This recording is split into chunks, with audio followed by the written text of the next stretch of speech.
please subscribe and don't forget to press the bell icon to get notified whenever we upload a new video.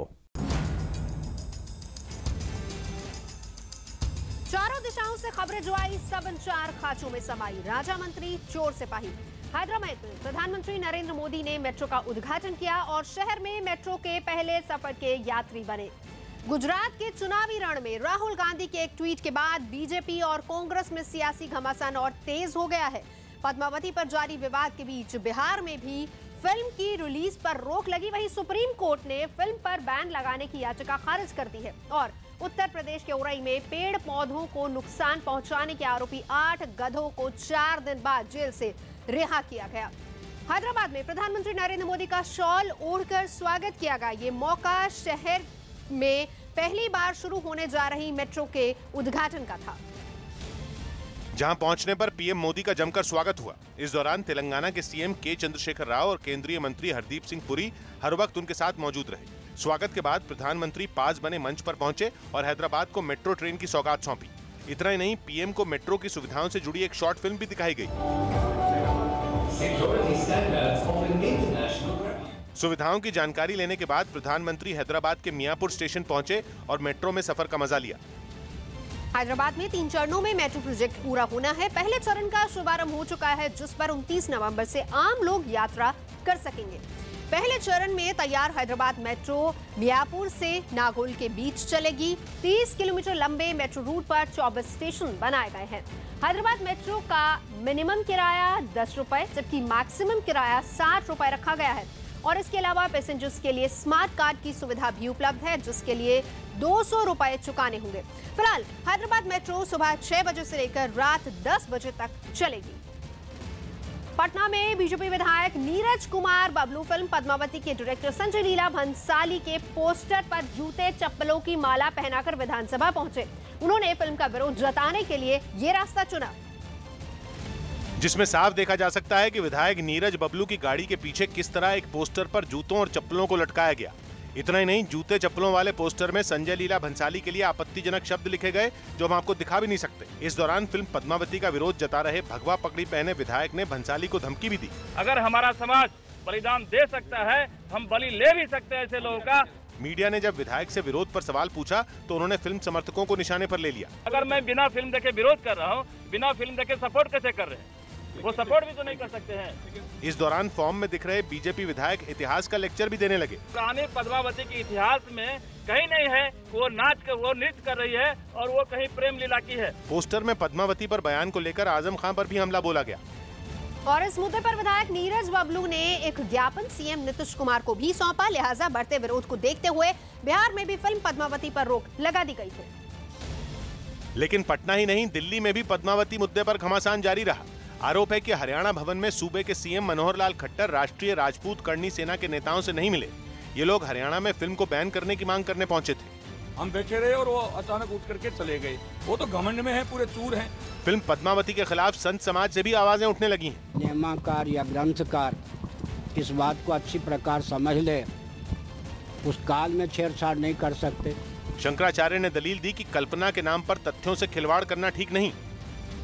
और विरोध के बीच supreme court ने film Padmavati पर रोक लगाने वाली याचिका खारिज कर दी है और फटकार लगाते हुए कहा है कि फिल्म को सर्टिफिकेट देने का हक सेंसर बोर्ड को है और जो लोग बिना फिल्म देखे टिप्पणी कर रहे हैं वो ठीक नहीं कर रहे हैं। अदालत ने सेंसर बोर्ड के काम में दखल देने से भी साफ इनकार कर दिया और साथ ही ये भी कहा है कि इस तरह की याचिकाएं पीआईएल का गलत इस्तेमाल है। कोर्ट ने चेतावनी दी है कि ऐसी याचिकाएं दायर नहीं होनी चाहिए। दिल्ली के तिमारपुर में एक पार्किंग में खड़ी कुछ बसें धू-धू कर जलती नजर आई और इस पार्किंग में आग की वजह से 5 प्राइवेट बसें जलकर राख हो गई, जो यहाँ की खाली जमीन पर कई प्राइवेट बसों के साथ खड़ी की गई थी। बसों में आग की सूचना मिलते ही यहाँ फायर ब्रिगेड की कई गाड़ियां पहुंची और दमकल कर्मी पानी की बौछार करके आग बुझाने में जुट गए। लेकिन ये आग इतनी भीषण थी कि 5 बसें जलकर राख हो गईं। चश्मदीदों के मुताबिक इस इलाके में बसों में आग लगने की घटनाएं पहले भी हो चुकी हैं। कुछ महीने पहले इसी पार्किंग में खड़ी 5 बसों में भी आग लग गई थी। एक आदमी घायल हुआ, वो जो बस के अंदर में सुता हुआ था वो आसा जल गया। जिस पार्किंग एरिया में आग लगी वहां आसपास हजारों झुग्गियां हैं। इसके साथ ही यहाँ पास ही एक पेट्रोल पंप भी है।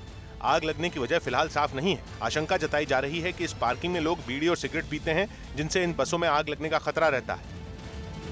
यूपी के उरई में एक जेल से कुछ गधे निकलते नजर आए। इन गधों को जेल की प्रॉपर्टी को नुकसान पहुंचाने के आरोप में पुलिस ने जेल के अंदर बंद किया था। लेकिन गधों के मालिक की गुहार पर 4 दिन बाद पुलिस ने सभी 8 गधों को जेल से रिहा कर दिया। पुलिस के मुताबिक उरई जेल के पास के इलाके की खूबसूरती को बढ़ाने के लिए करीब 3 लाख रुपए के पौधे मंगाए गए थे, लेकिन इन गधों ने वो सभी पौधे नष्ट कर दिए। गधे नुकसान किए थे, साहब मंगवाए थे पेड़ पौधे, वो नुकसान कर गए पेड़। पुलिस का दावा है कि गधों को जेल में डालने से पहले कई बार उनके मालिक को चेतावनी भी दी गई, लेकिन जब गधों के मालिक ने पुलिस की बात नहीं सुनी तो पुलिस ने गधों को ही जेल में डाल दिया। और खबर के मुताबिक अपने गधों को छुड़ाने के लिए उनके मालिक ने बीजेपी नेता शक्ति गहोई से गुहार लगाई। और गधों की रिहाई के बाद शक्ति गहोई भी जेल से निकलते नजर आए, लेकिन जब उनसे गधों की रिहाई का सवाल पूछा गया तो उन्होंने इस मामले की जानकारी होने से साफ इनकार किया। गली में वो उपेंद्र बंद है, दोस्त से मिलने आए थे। नहीं, उनसे हमारा क्या मतलब। लेकिन गधों के मालिक ने साफ किया कि उसके गधे शक्ति गहोई की सिफारिश पर ही जेल से बाहर आए। कौन छुड़ाने के लिए आया आपके साथ? ये भाजपा वालों लोग ले आए थे। जेल में गधों को बंद किए जाने और फिर उनकी रिहाई को पास के कई लोग हैरान करने वाली घटना मान रहे हैं। सुषमा स्वराज ने 3 पाकिस्तानी लोगों को मेडिकल वीजा देने का ऐलान किया। विदेश मंत्री सुषमा स्वराज ने 9 साल की पाकिस्तानी बच्ची समेत 3 और लोगों को भारत में इलाज के लिए मेडिकल वीजा देने का ऐलान किया। यूपी के लखनऊ में सीएम योगी आदित्यनाथ के जनता दरबार में कई फरियादी अपनी समस्या लेकर पहुंचे। जम्मू कश्मीर में हुई बर्फबारी के बीच सरकार की पहल के बाद देश विदेश के टूरिस्ट घाटी की खूबसूरती देखने के लिए बड़ी संख्या में श्रीनगर और आसपास के इलाकों में पहुंच रहे हैं। मुंबई में ईस्टर्न एक्सप्रेसवे पर एक टायर फटने से गाड़ी डिवाइडर से टकरा गई। हालांकि अच्छी बात यह रही कि इस हादसे में कोई बड़ा नुकसान नहीं हुआ। बिहार के समस्तीपुर में पुलिस और शराब तस्करों के बीच हुई मुठभेड़ में एक पुलिसकर्मी शहीद हो गया। यूपी के गाजियाबाद में एक गाड़ी में अचानक आग लगने के बाद ड्राइवर ने कूदकर अपनी जान बचाई। जहीर खान की शादी के रिसेप्शन में शामिल हुए विराट कोहली और अनुष्का शर्मा के डांस का वीडियो सोशल मीडिया पर वायरल हो रहा है। 23 दिसंबर से शुरू हो रही पीबीएल यानी प्रीमियर बैडमिंटन लीग के तीसरे सीजन के पहले मैच में चेन्नई स्मैशर्स की पीवी सिंधु और अवध वॉरियर्स की साइना नेहवाल आमने सामने होंगी। टेबल टेनिस खिलाड़ी साथिया ने ITTF स्पेनिश ओपन टूर्नामेंट का खिताब जीत लिया। सोशल मीडिया पर फिल्म फुकरे रिटर्न्स के कुछ वीडियो जारी किए गए, जिनमें यह दिखाने की कोशिश की गई कि इस बार भी फिल्म काफी दिलचस्प और कॉमेडी से भरी होगी। आपको माता रानी की कसम, माता रानी आपको सारी लॉटरियां लगवाएंगी। प्लीज ये ऐड स्किप कर दो। प्लीज आपको छोले भटूरे तक की भी कसम यार, प्लीज ये ऐड स्किप कर दो ना। फिल्म टाइगर जिंदा है के दूसरे गाने दिल दिया गल्ला का पहला लुक सोशल मीडिया पर जारी किया गया, जिसमें सलमान ने ब्लैक सूट और कटरीना ने गाउन पहना हुआ है। 3 दिसंबर को शादी कर रही मशहूर कॉमेडियन भारती सिंह अपनी शादी से पहले आयोजित चूड़ा रस्म में डांस करती दिखी। राजस्थान के जयपुर में सोशल जस्टिस डिपार्टमेंट के डायरेक्टर अधिकारियों को शपथ दिलाते हुए नजर आए। ये शपथ राष्ट्रगान के प्रति जागरूकता के लिए दिलाई गई है और इसके साथ ही डिपार्टमेंट ने सभी सरकारी हॉस्टलों में सुबह 7 बजे राष्ट्रगान गाने का निर्देश दिया है, जिसके लिए डिपार्टमेंट के डायरेक्टर सुमित शर्मा ने पहले अधिकारियों को मुस्तैद किया। इस नए आदेश के मुताबिक सोशल जस्टिस डिपार्टमेंट के सभी 789 सरकारी हॉस्टल में सुबह सुबह राष्ट्रगान गाया जाएगा। प्रतिदिन जो तय आदेश हैं उसके अनुकूल, उसके अनुरूप सभी छात्रावासों में भी सुबह 7 बजे राष्ट्रगान भी गाया जाए। विभाग का दावा है कि हॉस्टलों में बड़ी तादाद में छात्र राष्ट्रगान के लिए हाजिर हो रहे हैं और इसकी जानकारी व्हाट्सएप के जरिए मिल रही है। हालांकि सरकार ने साफ कर दिया है कि राष्ट्रगान को सभी छात्रों के लिए कंपलसरी नहीं किया गया है, लेकिन सरकार के इस नए आदेश पर सियासत शुरू हो गई है। और कांग्रेस ने बीजेपी पर राष्ट्रगान के मुद्दे पर सियासत करने का आरोप लगाया। इस देश में राष्ट्रगान और वंदे मातरम को भारतीय जनता पार्टी वालों से सर्टिफिकेट लेने की जरूरत नहीं है। इससे पहले जयपुर नगर निगम ने राष्ट्रगान और वंदे मातरम को अनिवार्य कर दिया है। चर्चा इसे पुलिस थानों और जेल में भी अनिवार्य करने की है। मैंने इस बारे में कोई विचार नहीं किया है। फिलहाल राजस्थान के होम मिनिस्टर कटारिया इस मामले पर खुलकर बोलने से बच रहे हैं, लेकिन विपक्ष इस बहाने सरकार पर नाकामी छिपाने का आरोप लगा रहा है। मेयर विधानसभा के बाहर हाथों में पोस्टर लेकर आरजेडी के विधायक नीतीश सरकार के खिलाफ नारेबाजी करने लगे। ये लोग भ्रष्टाचार और कानून व्यवस्था के मुद्दे पर राज्य सरकार के खिलाफ प्रदर्शन कर रहे थे, जिसकी अगुवाई प्रदेश की पूर्व मुख्यमंत्री राबड़ी देवी कर रही थी। होटलवाद के सरगना मुख्यमंत्री इस्तीफा दो, इस्तीफा दो, इस्तीफा दो। आरजेडी के विधायक सरकार पर भ्रष्टाचार का आरोप लगाते हुए सीएम नीतीश कुमार के इस्तीफे की मांग कर रहे थे। धान घोटाला, शौचालय घोटाला, शिक्षा घोटाला, बांध घोटाला, सारी घोटाले ही घोटालेबाज सरकार हो गई है। आरजेडी ने कानून व्यवस्था के मुद्दे पर भी सूबे की सरकार को घेरने की कोशिश की। कि हत्या है प्रतिदिन का, वो सवाल तुरंत नहीं आ सकता। हम तो कार्य स्थगन ही ला सकते हैं ना, इन सवालों पर बहस चाहते हैं। इसके अलावा विपक्ष ने सरकार पर सदन के अंदर बहस से भागने का आरोप लगाया। आंध्र प्रदेश के रचकोना में पुलिस की प्रेस कॉन्फ्रेंस के दौरान चेहरा ढके कुछ लोग मीडिया के सामने आए। पुलिस के मुताबिक ये सभी लोग उस गैंग के मेंबर हैं जिसने कई लोगों को सरकारी नौकरी देने का वायदा किया था और फिर रेलवे और एनटीपीसी में नौकरी दिलाने के एवज में उनसे मोटी रकम वसूली। पुलिस ने इस गैंग के 7 लोगों को अरेस्ट किया है, जिनमें 2 महिलाएं भी शामिल हैं। अरेस्ट किए गए लोगों से पुलिस ने कई fake appointment letter, mobile phone और आईडी कार्ड बरामद किए हैं। इन लोगों से मिले फर्जी आईडी कार्ड से पता चला कि गैंग के कुछ लोग खुद को पुलिस अधिकारी बताते थे, तो कोई खुद को किसी बड़े मीडिया हाउस से जुड़ा हुआ बताता था। इसके अलावा पुलिस ने इस गैंग से करीब 20 लाख रुपए भी बरामद किए, जो इन्होंने कई लोगों से ठगी करके जुटाए थे। प्रेस कॉन्फ्रेंस के दौरान पुलिस ने ठगी के शिकार हुए लोगों से भी सामने आने की अपील की, ताकि उनके बयान के आधार पर इस गैंग का पूरा पर्दाफाश हो सके। पुलिस के मुताबिक गिरफ्त में आए लोग शातिराना तरीके से लोगों को अपने जाल में फंसाते थे और बिना रिटन एग्जाम और इंटरव्यू के पक्की सरकारी नौकरी का भरोसा देते थे। इनके फेक अपॉइंटमेंट लेटर में वो सभी बातें मेंशन होती थीं जो कि रेलवे और एनटीपीसी के अपॉइंटमेंट लेटर में होती हैं, इसलिए लोगों को इन पर जरा भी शक नहीं हुआ। गिरोह पर शिकंजा कसने के बाद पुलिस ने लोगों को भी सलाह दी कि वो इस तरह के बहकावे में आने से बचें। Don't believe on this bogus agents, bogus consultancy who are telling और promising you that you will get backdoor job, specially in the government organisation. फिलहाल पुलिस इन आरोपियों से पूछताछ में जुटी है और पुलिस को शक है कि कुछ और लोग भी इस गैंग से जुड़े हो सकते हैं। मध्य प्रदेश के नरसिंहपुर में एक खेत में कुछ लोग एक बड़े अजगर को घेरकर खड़े हो गए। खेत में इस अजगर की मौजूदगी की खबर गांव के किसान ने वन विभाग को दी, जिसके बाद वन विभाग के कर्मचारी वहां पहुंचे और अजगर को एक बोरी में रखने लगे, लेकिन अजगर इतना बड़ा था कि उनकी बोरी छोटी पड़ गई। जांच करने पर पता चला कि अजगर का वजन करीब 80 किलो और लंबाई करीब 20 फीट यानी 2 मंजिला इमारत के बराबर है। गांव वालों के मुताबिक खेत में अजगर को देख किसी ने उस पर हमला भी किया, जिससे वो घायल हो गया। बहुत बड़ा अजगर था और वो थोड़ा चोटिल भी था, किसी ने शायद लगता है उसको मारा पीटा हो। इसके बाद अजगर को ले जाने के लिए एक पिंजरा लाया गया, लेकिन उसे पिंजरे में बंद करते वक्त भी लोगों के पसीने छूट गए। इस अजगर को काबू करने के लिए वन विभाग को कई घंटे मशक्कत करनी पड़ी। सुप्रीम कोर्ट ने सीबीआई के स्पेशल डायरेक्टर के खिलाफ याचिका पर सुनवाई से इनकार किया। सुप्रीम कोर्ट ने राकेश अस्थाना को स्पेशल डायरेक्टर सीबीआई बनाए जाने के खिलाफ दायर याचिका पर सुनवाई से इनकार कर दिया। शिमला के गुड़िया गैंगरेप केस में सीबीआई ने अपनी चार्जशीट में बताया कि पुलिस ने जिन लोगों को गिरफ्तार किया वो गुड़िया के कातिल नहीं हैं। यूपी के कानपुर में गंगा गाय बचाओ महासम्मेलन में राज्यपाल राम नाईक ने गंगा नदी को प्रदूषण मुक्त बनाने पर जोर दिया। यूपी की गाजियाबाद डेवलपमेंट अथॉरिटी में 50 साल से ज्यादा उम्र के 11 क्लर्क पर भ्रष्टाचार और दूसरे मामलों में शामिल होने के आरोप लगाते हुए वक्त से पहले रिटायरमेंट पर भेज दिया गया। पंजाब विधानसभा में आम आदमी पार्टी के विधायकों ने सुखपाल सिंह खैरा को ड्रग्स के मामले में फंसाने के आरोप लगाते हुए हंगामा किया। मिस वर्ल्ड का खिताब जीतने के बाद दिल्ली पहुंची मानुषी छिल्लर का जोरदार स्वागत किया गया। तमिलनाडु के चेन्नई में इनकम टैक्स डिपार्टमेंट ने भ्रष्टाचार के मामले में घिरी शशिकला और उनके परिवार से जुड़े होने के शक में 20 से ज्यादा जगहों पर छापेमारी की। दिल्ली के इंदिरा गांधी एयरपोर्ट पर एक महिला पैसेंजर पर एयर इंडिया के कर्मचारी को टिकट विवाद में थप्पड़ मारने का आरोप लगा। बिहार के गोपालगंज में सर्व शिक्षा अभियान के तहत स्कूलों से रजिस्ट्रेशन के नाम पर 35,000 से 1 लाख रुपए वसूले जाने का मामला सामने आया। शेयर बाजार में लगातार 8 दिन से जारी तेजी पर ब्रेक लग गया और शेयर बाजार लाल निशान पर बंद हुआ। सेंसेक्स 106 अंक गिरकर 33,619 पर पहुंच गया। निफ्टी 29 अंक लुढ़ककर 10,370 पर बंद हुआ। महाराष्ट्र के जलगांव में water resources minister Girish Mahajan कमर में रिवॉल्वर घुसकर खेतों की ओर जाते दिखे।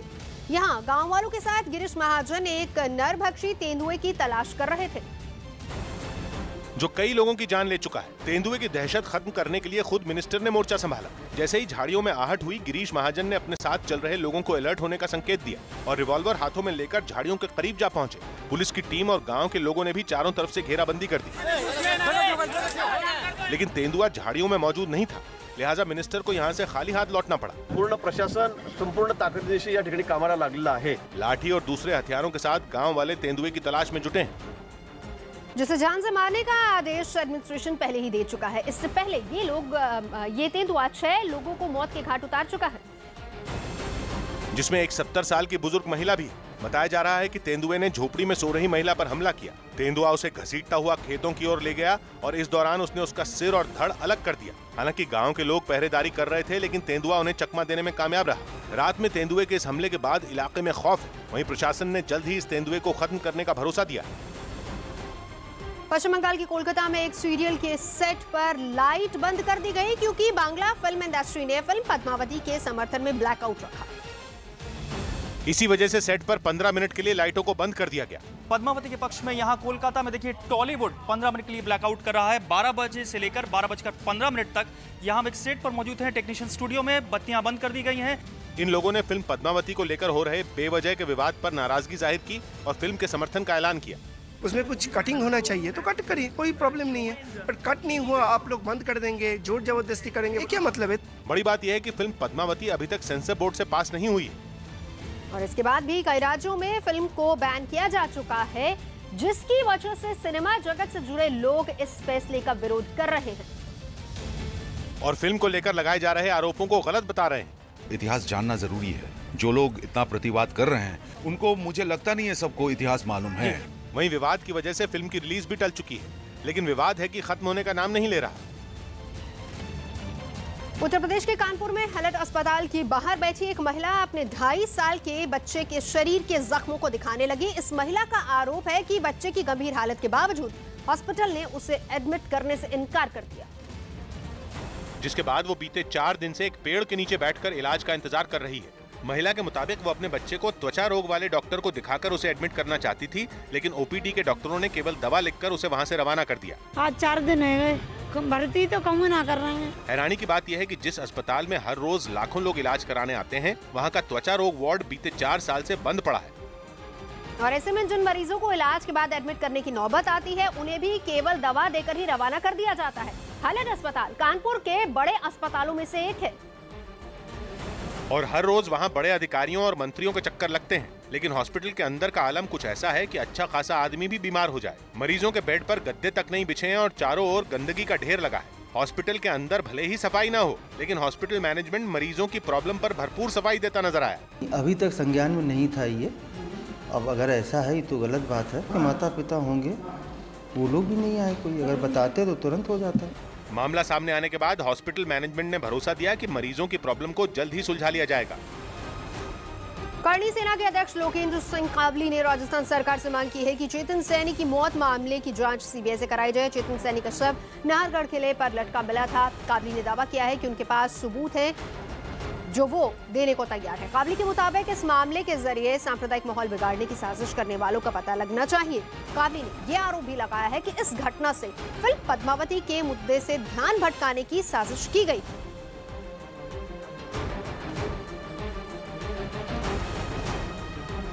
करणी सेना के संयोजक लोकेंद्र सिंह काली हमारे साथ है। काली साहब, जो ये चेतन सैनी का मामला है, क्यों आप इसके अंदर आ रहे हैं? ये तो बिल्कुल सेपरेट मामला है। देखिए, एक सुनियोजित षड्यंत्र के तहत इस मामले को पद्मावती का जो ज्वलंत मुद्दा है उससे ध्यान डाइवर्ट करने के लिए कितनी ओछी हरकत पर उतर गए। जब 3 दिन पहले मैं एयरपोर्ट पे उतरते ही जब मुझसे पूछा गया था, मुझे स्वयं पता नहीं था, अब बहुत कुछ पता है। आज चेतन सैनी का परिवार कहता है कि सीबीआई की जांच करा दो। हम सर्वोच्च स्तर पर जांच के लिए श्री राजपूत करणी सेना उस परिवार का समर्थन करती है और समर्थन के साथ में उस जांच के साथ में वो हत्या या आत्महत्या उस पर नहीं, उसके साथ और 2 मुद्दे जोड़ना चाहती है। इस सांप्रदायिक सौहार्द को बिगाड़ने का मकसद क्या था, कौन चाहता है, किसको इस पद्मावती से ध्यान डाइवर्ट करने के लिए मजबूर होना पड़ रहा है। और मैं सीधा सीधा आरोप लगाता हूं, ये एसएलवी ग्रुप के संबंधित लोगों का काम होना चाहिए। कौन हमें धमकी देगा, कौन हमें धमकी देगा, किस लिए हमें धमकी देगा? पिछले 10 दिन से हम पाकिस्तान से धमकियां सुन रहे हैं। यहाँ पर आईजी को, कमिश्नर को, सबको हमने वो जो फोन की रिकॉर्डिंग थी, पुलिस ने उसको संवेदनशील माना है और मुझे भी सावचेत किया है कि आप ध्यान रखिएगा। पर क्या कहते हैं, पद्मावती का विरोध करने वाले लोगों, हम पुतले जलाते नहीं है, लटका देते हैं। ये क्या सीधा सीधा इशारा मेरी तरफ नहीं है, श्री राजपूत करणी सेना की तरफ नहीं है? जो समाज के लिए आंदोलन करता है उनके खिलाफ में नहीं है? और करने वाला कौन हो सकता है, जांच इसकी की जाए और उसमें अगर जरूरत हो तो मैं भी एक पक्ष बनने को तैयार हूं।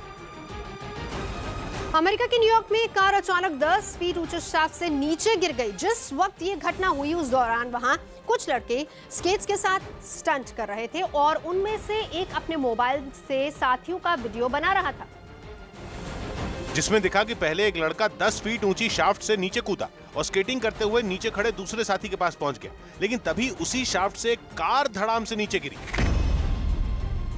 इसके बाद जो हुआ, ब्रेक के बाद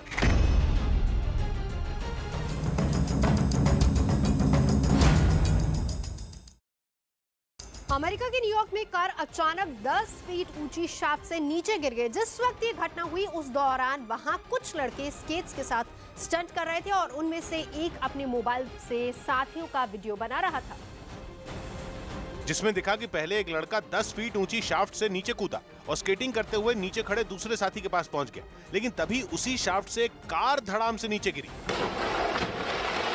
नीचे गिरने के बाद भी कार चलती रही और एक बिल्डिंग के पास जाकर रुकी। इस बीच घटना का वीडियो बना रहा लड़का कार के पास पहुंचा तो वो ये देखकर हैरान रह गया कि कार के अंदर कोई भी बैठा नहीं था। खबर के मुताबिक जिस जगह से ये कार नीचे गिरी वहां कारों की पार्किंग की जाती है और इस कार को पार्क करने वाला हैंड ब्रेक लगाना भूल गया, जिस वजह से वो हादसे का शिकार हो गई।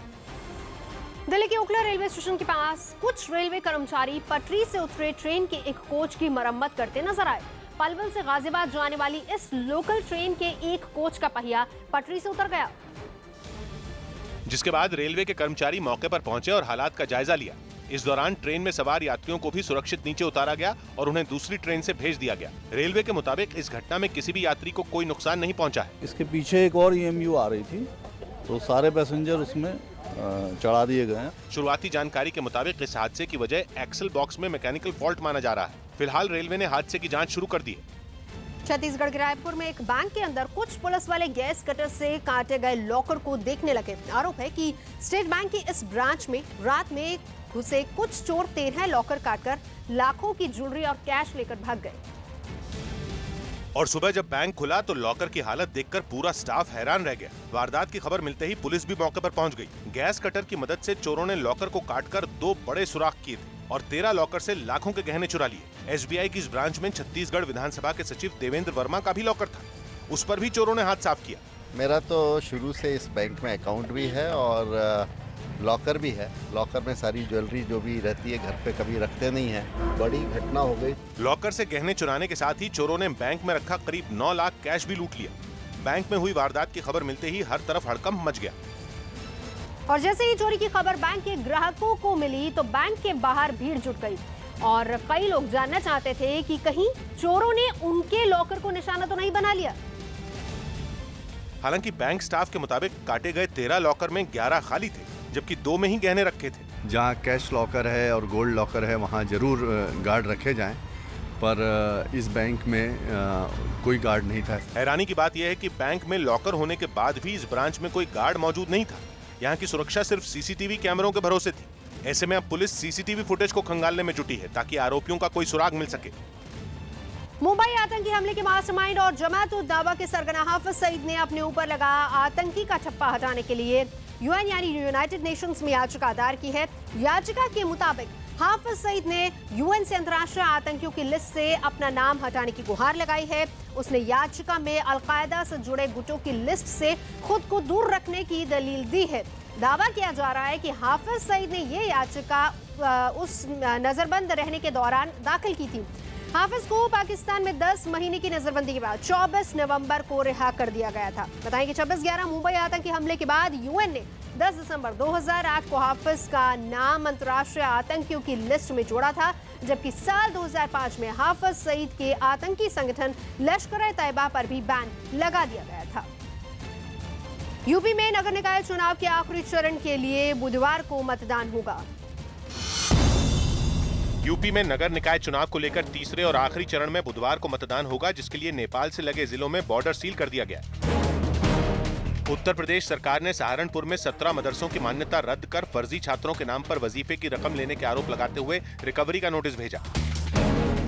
यूपी के वाराणसी में गंगा सफाई अभियान के तहत विदेशी सैलानियों ने नदी की सफाई की। बिहार के भागलपुर में पुलिस ने शराब के खिलाफ चलाए गए अभियान के तहत 100 लीटर से ज्यादा शराब के साथ 9 लोगों को गिरफ्तार किया। बिहार के सीवान में 10 से ज्यादा झोपड़ियों में आग लगने से कई परिवारों का सामान जल गया। यूपी के आगरा में अदालत परिसर में मामूली विवाद में वकीलों पर एक साथी वकील और उसकी मदद के लिए आए लोगों को पीटने का आरोप लगा। सनी लियोनी ने मुंबई में फिल्म तेरा इंतजार का प्रमोशन किया। हॉकी खिलाड़ी संदीप सिंह की जिंदगी पर बन रही दिलजीत दोसांझ की फिल्म सूरमा का पहला लुक जारी किया गया। चर्चा है कि डायरेक्टर और डांसर रेमो डिसूजा की फिल्म रेस 3 में सपना चौधरी एक गाने में डांस करती नजर आ सकती हैं।